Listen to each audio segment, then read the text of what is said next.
Happy Earth Day, everyone! To celebrate Earth Day this year, here on Humans in 5, we'd like to take a moment to remember the reason for the season and talk about some new ways to look at our Earth. Earth Day was first proposed by activist John McConnell in 1969 at a UNESCO conference in San Francisco as a day to honor the Earth and to celebrate peace. On the first Earth Day in 1970, over 20 million Americans participated in demonstrations advocating for environmental reforms. In the years following this now annual tradition, landmark policy changes were made in America, including the Clean Air Act, the Clean Water Act, and the Endangered Species Act. Over the years, the date of Earth Day has gone through some changes, but the mandate remains the same. Tomorrow, 46 years after the first Earth Day, it is now celebrated all over the world. According to the Earth Day Network, a nonprofit organization that helped to coordinate Earth Day activities, it is the largest civic observance in the world, with over 1 billion participants. So what is Earth Day all about in the 21st century? Earth Day is about building a healthy, sustainable environment, protecting the Earth for future generations, and doing what we can to address climate change. It's about developing policies that limit pollution, create green jobs, and focus on things that affect the health and well-being of communities the world over.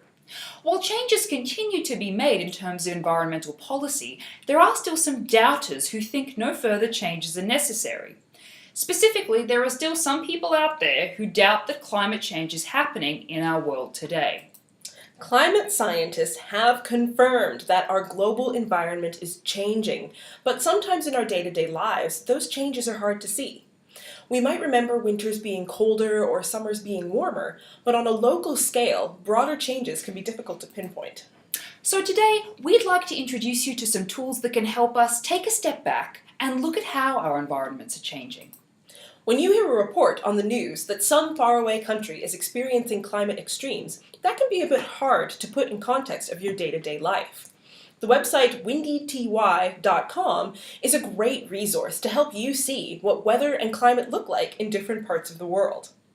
It's an interactive tool that shows weather events, including temperature and rainfall, in real time all over the world. So when you're curious to see what record high temperatures look like in Australia, or what record snowfalls in Canada actually look like relative to your present location, you can hop onto this website and take a peek at these events as they're happening. Another great tool is available through NASA.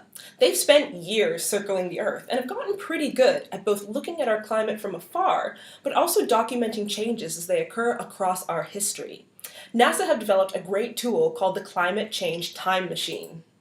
On their website, you can take a look at the time-lapse of global temperature, carbon dioxide emissions, and even sea level changes to get a sense of how much change has happened since us humans started keeping records. So tomorrow, take a moment to think about the Earth and your impact on our planet's well-being. Humans have evolved life on our little blue and green planet. It's the only home we've got.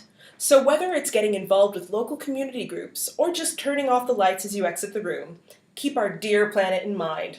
Stay green, everyone! See you later!